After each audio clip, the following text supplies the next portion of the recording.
Working at a daycare gives you a very strange view of children. I live in the South, so the stereotype of screaming children in Wal-Mart isn't just part of a redneck joke.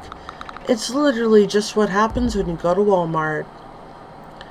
Without a ton of close family, those kids were, for the longest time, the only view of children I had any exposure to, so my views on them were somewhat negative.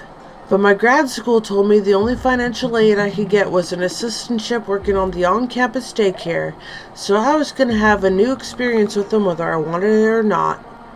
And I have had many experiences with them, life-altering and strange experiences that cast a great doubt in my mind as to whether the world is going to exist when these people become voters. But I digress. This is about one child in particular. I'll call him Thomas. Thomas is about 4 years old at the time this happened. He was a little special. I don't mean he was special needs, as the current euphemism puts it. I've met those kids. They're different. Some of you have had kids who are just special. You don't realize it because your children are completely different people around you than they are around their friends.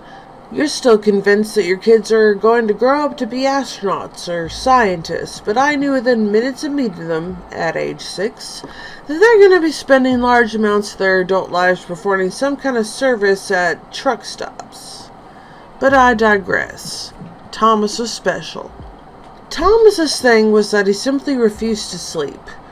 Some of you parents here are nodding your heads, the insomniacal nature of children being commonly understood. But it's a lot stranger than you think. Those of you with children have 1, 2, maybe 3 kids, all at different ages. During nap time with Thomas's group, I have 40 children, none of whom who have any genetically based reason to obey me, none of whom I can punish in any meaningful way, all of whom have friends who will back whatever insanity they have in mind. During nap time, the room becomes a prison. I'm the warden. I have some experience with the behavior of children at this age. There are children who dislike sleeping.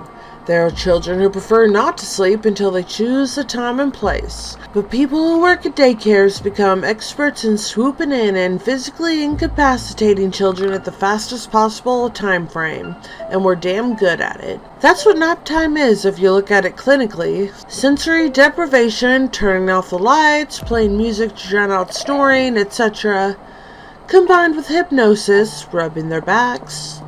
Some kids fall asleep more easily than others, but if you put in the time, they all go out eventually.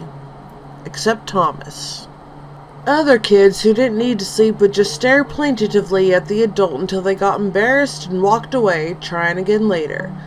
Thomas, though, was determined to fake sleep until you left, feeling satisfied and a job well done. As soon as you walked back, there he is, staring at you. Look, I don't know how to fake sleep, but I'm in my 20s. This kid is just 4 years old and he's a master at the craft.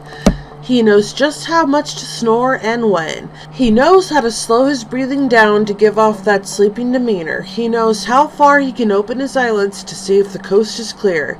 And he knows how to do all of this without actually falling asleep. The other teachers and I talked about it. What the hell is going on with this kid that he's learned just how to do this as young as he is? But I decided it was just too weird not to experiment with. I figure if you look at the kid for long enough, he'll keep his eyes closed and eventually he sleeps. Has to work, right? So that's what I do at nap time. Everywhere I go in the room, I keep my eyes on the kid. He sees me looking, lays down, and closes his eyes. I sit across from him and stare. Nothing I do really requires a lot of attention, so I just keep my eyes on him wherever I go. And every few seconds, the same dance. Eyelids flutter, eyelids raise. Eyes glance slowly upward. Eyes meet mine. Eyes clamp shut. Pause. Eyelids flutter. This goes on for about 20 minutes. I notice something weird about his breathing. He's losing his cool, I think, and I figure I'm about to win this round. Then he starts crying. "Quit looking!" he wails. "Quit looking! Quit looking! Quit looking!" Shit. Look, you might think it's an asshole move to get into a staring contest with a 4-year-old. Let me just say that in my shoes, you might have done the same thing. After a long talk with my supervisor and Thomas's parents, we agreed that yes, Thomas's ability to pretend he's asleep is uncanny, but no, there would be not any further experimentation on this front, as it's not important enough to emotionally traumatize a preschooler over the subject. He had been seeing a therapist and he kept mentioning nightmares about someone staring at him, constantly staring. My immediate thought was, how can a kid who doesn't sleep have nightmares? Nevertheless, I agreed to knock it the hell off and the matter was dropped. Thank God I have a tolerant boss. A day or so ago, I walked in while they were doodling with crayons. I glanced over the table, seeing a bevy of wonderful, psychologically fascinating exhibits. Kids taller than one parent, kids being rained on, kids shooting various animals. Before I land on Thomas's. A window and a face. I asked to know the principal teacher in the room. She said all of his drawings were always the same. A window and a face. I saw something that looked like crayon on the other side of the sheet. I flipped it over. It keeps looking. It won't quit looking. Quit looking. Quit looking.